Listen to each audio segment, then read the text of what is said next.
কি গুলি ধরে নাকি?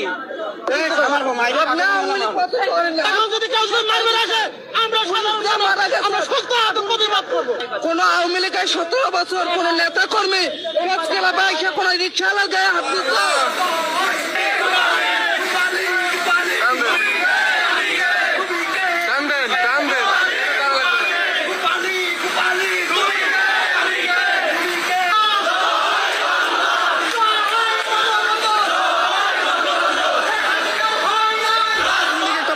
বাংলাদেশের স্বাধীনতার পক্ষের দল, মুক্তিযোদ্ধার দল, তাদেরকে বাদ দিয়ে নির্বাচন করলে আমার মনে হয় না সেটা ভালো হবে, বৈধতা হবে, আমার মনে হয় না। আওয়ামী লীগের সময় সায়দাবাদে রাত 3টার সময় 3 লক্ষ টাকা লয়ে দাঁড়াই থাকতে ভয় পাইতো না মানুষ, আর এখন রাত 10টার পরে 3000 টাকা নিয়ে দাঁড়াই থাকতে মানুষ ভয় পাইবে, একটা মোবাইল নিয়ে দাঁড়াই থাকতে ভয় পাইবে। এত উন্নয়ন স্বাধীনের পরে 16 বছরে যেটা করলো 50 বছরে কোন সরকার করতে পারবে বললে আমার মনে হয় না। হাসিনাকে নিজ হাতে কাউকে খুন করছে? হাসিনা তো কাউকে খুন করে নাই। আমাদের দৃষ্টিতে শেখ হাসিনা খারাপ না, দেশের মানুষের জন্য ভালো করছে। বন্ধুরা, আপনারা সবাই জানেন আগামী 10, 11, 12 নভেম্বর হচ্ছে সারা বাংলাদেশে জেলা উপজেলায় প্রতিবাদ, আর আসছে 13ই নভেম্বর হচ্ছে ঢাকা লকডাউন।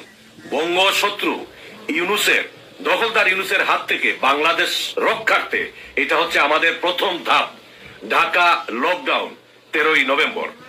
আশা করছি এই আমাদের অস্তিত্বকে টিকিয়ে রাখার লড়াইয়ে আপনারা সবাই একাত্মতা ঘোষণা করবেন। এটি কিন্তু শুধু কোনো রাজনৈতিক দলের কোনো না, এটা হচ্ছে আমাদের আপামর জনতার, আমাদের মানচিত্র রক্ষার লড়াই।